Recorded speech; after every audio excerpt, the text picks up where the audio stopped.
Hi, మీలో ఎవరికైనా political, personal, professional, business, motivational, spiritual ఎలాంటి వీడియోస్ అండ్ ఇంటర్వ్యూస్ కావాలన్నా స్క్రీన్ మీద డిస్ప్లే అవుతున్న నెంబర్స్ను కాంటాక్ట్ చేయండి.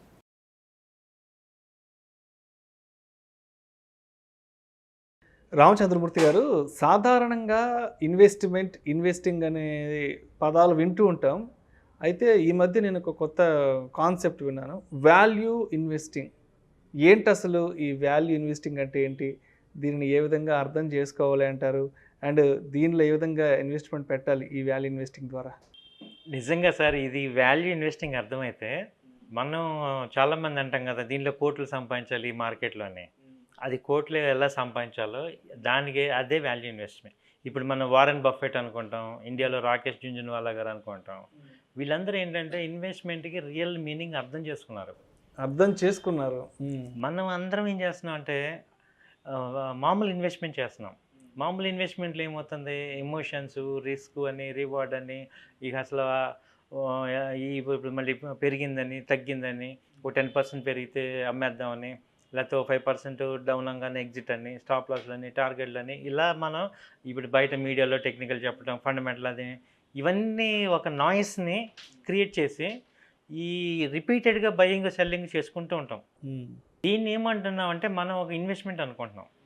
యాక్చువల్గా ఇదంతా మీరు 1 year ఉంచుకోండి, 3 months ఉంచుకోండి, 5 months ఉంచుకోండి, లేదా 1 dayలో చేయండి.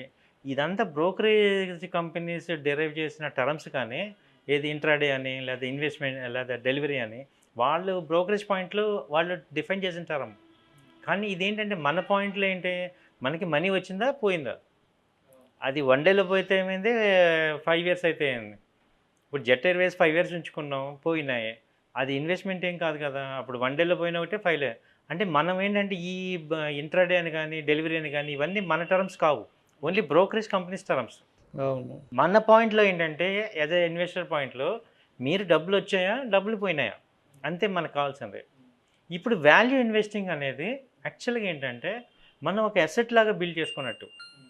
ఇప్పుడు ఫండమెంటల్గా టాప్ కంపెనీస్ని ఐడెంటిఫై చేసుకొని వాటిల్లో ఫ్యూచర్ పాయింట్ ఆఫ్ వ్యూలో ఒక 15-20 years మనం ఫిక్స్డ్గా దానిలో కంటిన్యూగా మన అమౌంట్ని ఇన్వెస్ట్ చేసుకుంటూ వెళ్తాం. వాటిల్లో వచ్చే డివిడెండ్ మీదే మనకు కావాల్సిన ఓన్లీ డివిడెండ్ చూసుకోవటమే. మార్కెట్లో రేటు పెరిగింది తగ్గింది, ఇప్పుడు వారెన్ బఫెట్ గారు వీళ్ళందరూ చేసింది అదే. ఇప్పుడు టైటాన్ జుంజున్వాలా గారు 10 రూపాయల్లో కొన్నారు, ఇవాళ 2000 నమ్మరు. ఇక అది అసెట్ లాగా ఉండిపోవటమే. అది ఆ మెచ్యూరిటీ మనకి రావాలి. ఇప్పుడు ఒకసారి ఏమవుతుంది, అది టైటాన్ 2000 అవ్వచ్చు, లేదా 1000 అవ్వచ్చు. 1000 అవుతుంది కదా అని చెప్పి వాళ్ళు కంపెనీ వాళ్ళు మ్యానుఫ్యాక్చరింగ్ మానేయట్లేదు.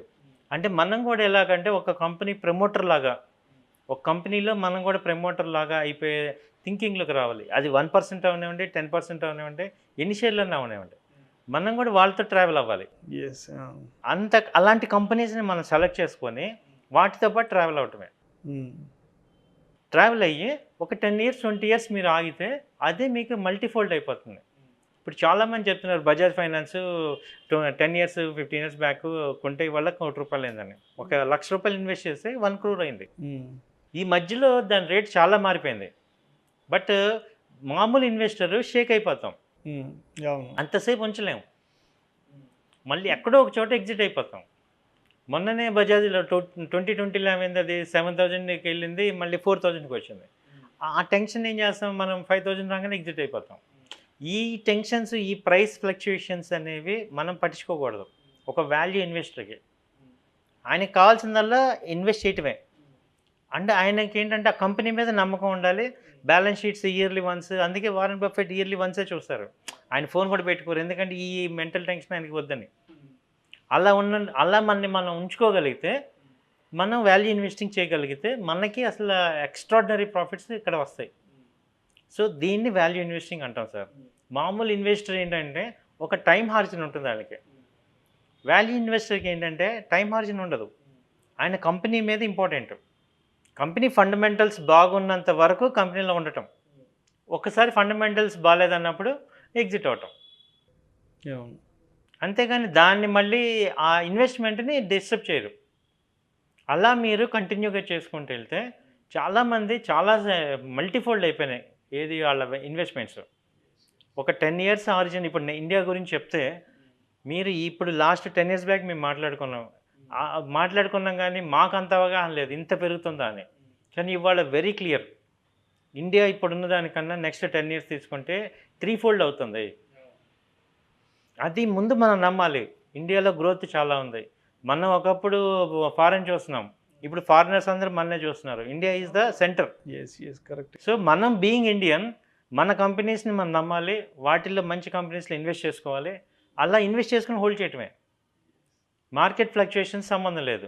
ఒక డిమాట్ అకౌంట్ తీసుకోండి, వాటికి ఇది ఇన్వెస్ట్మెంట్ కింద పెట్టేసుకోవటమే. దాన్ని అసలు చూడకూడదు. ఓన్లీ డివిడెండ్స్ ఎంజాయ్ చేయటం.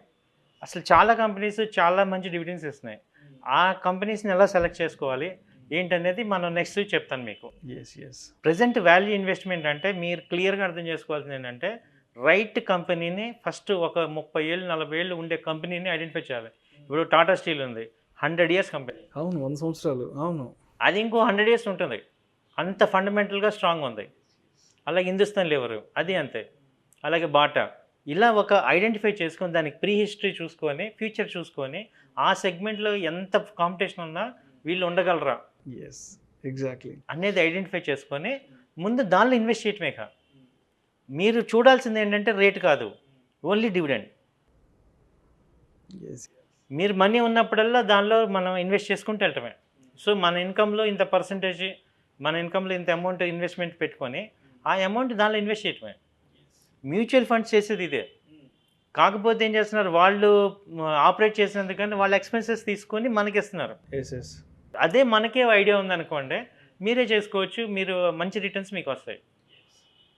సో ఇది వాల్యూ ఇన్వెస్టింగ్ సార్. అయితే రామచంద్రమూర్తి గారు, చాలామంది తెలుసో తెలియకో రకరకాల కంపెనీస్లో ఇన్వెస్ట్ చేసి నష్టపోతుంటారు. అండ్ ఇప్పుడు మీరు చెప్పిన ఈ వాల్యూ ఇన్వెస్టింగ్ ప్రకారం మరి మీలాంటి అనలిస్టులు మరి ఇటువంటి కొత్తగా మార్కెట్లోకి వచ్చే వాళ్ళకి ఎటువంటి జాగ్రత్తలు, ఎటువంటి సూచనలు చేస్తారంటారు?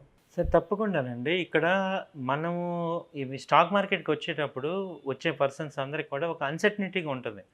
అసలు 1 డేలో చేయాలా, లేకపోతే ఎంతకాలం హోల్డ్ చేయాలి, ఎలా చేస్తే ఎలా వస్తుంది, మళ్ళీ ఇందులో రిస్క్లు ఏమున్నాయి, ఇవన్నీ ఒక అన్సర్టనిటీగా ఉంటుంది. దీన్ని ఏం చేయాలంటే, సర్టనిటీ చేయాలంటే మీకు ఒక గైడెన్స్ ఉండాలి.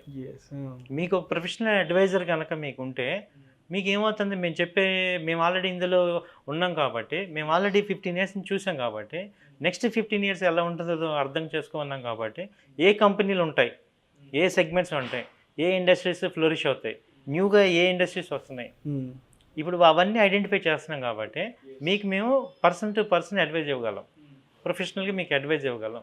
దాంతో మీరు ఏంటంటే లాంగ్ టర్మ్లో ఇక మీరు సస్టైనబిలిటీ పెట్టుకొని ధైర్యంగా మీరు ఇన్వెస్ట్ చేసుకోవచ్చు, మంచి ఫ్రూట్స్ పొందొచ్చు. అంటే మీకు ఇక్కడ ప్రాబ్లం ఎక్కడ వస్తుందంటే, మార్కెట్ పడంగానే టెన్షన్ వస్తుంది, అందరూ ప్యానిక్ అయిపోతుంటాం, అప్పుడు నిలబడే వాళ్ళే నిలబడతాం. సో అలాంటి టైంలో మీకు ఎవరు కావాలంటే ఒక ప్రొఫెషనల్ అడ్వైజర్స్ ధైర్యం కావాలి, అసలు ఏం జరుగుతుంది, ఏమైపోతుంది అని. ఎందుకంటే బేర్ మార్కెట్ వచ్చినప్పుడు చాలా టెన్షన్స్ వస్తాయి, అసలు పైకి వెళ్తుందా అనేది చాలా చాలా టెన్షన్గా ఉంటుంది. అలాంటి టైంలో ఇన్వెస్ట్మెంట్స్ హోల్డ్ చేసుకోవటం లేదు. కంపెనీస్ కొన్ని కంపెనీస్ ఇండస్ట్రీ బాగుంటుంది, కంపెనీ ఫెయిల్యూర్ అవుతూ ఉంటుంది. అలాంటి ఇప్పుడు జెట్ ఎయిర్వేస్ కానీ, ఎస్ బ్యాంక్ కానీ, వీటిల్లో ఏమవుతున్నాం ముందు ఐడెంటిఫై చేసి ఎగ్జిట్ చేయించడం కానీ. చాలామంది ఏంటంటే అలాగే ఉండిపోతాం, ఇన్వెస్టర్ కదా అని. ఇన్వెస్ట్మెంట్ కరెక్టే, కానీ మనం వాల్యూ ఇన్వెస్ట్మెంట్లో ఏంటంటే కంపెనీ ప్రాబ్లం వచ్చినప్పుడు ఎగ్జిట్ అవ్వాలి, అది ఎక్కడ అవ్వాలి, ఆ సలహాలు మేము ఇస్తాం. దానివల్ల ఏమవుతుందంటే మీకు కంటిన్యూగా బాగున్న కంపెనీల్లో మనం లాంగ్ టర్మ్ ఉంటాం, బాగాలేని కంపెనీలు మనం ముందే ఐడెంటిఫై అయిపోతుంటాయి, ఎలిమినేట్ అవుతుంటాం. సో మన ఫండ్ చాలా వాల్యుబుల్గా గ్రో అవుతుంటుంది. ఇది మేము సపోర్ట్ చేయగలం sir. Thank you so much Ramachandramurthy గారు. వాల్యూ ఇన్వెస్టింగ్ అనే అంశం గురించి ప్రేక్షకులకు మీ విశ్లేషణ ద్వారా చాలా చక్కగా వివరించారు. Thank you so much. Thank you sir. Thank you very much అండి.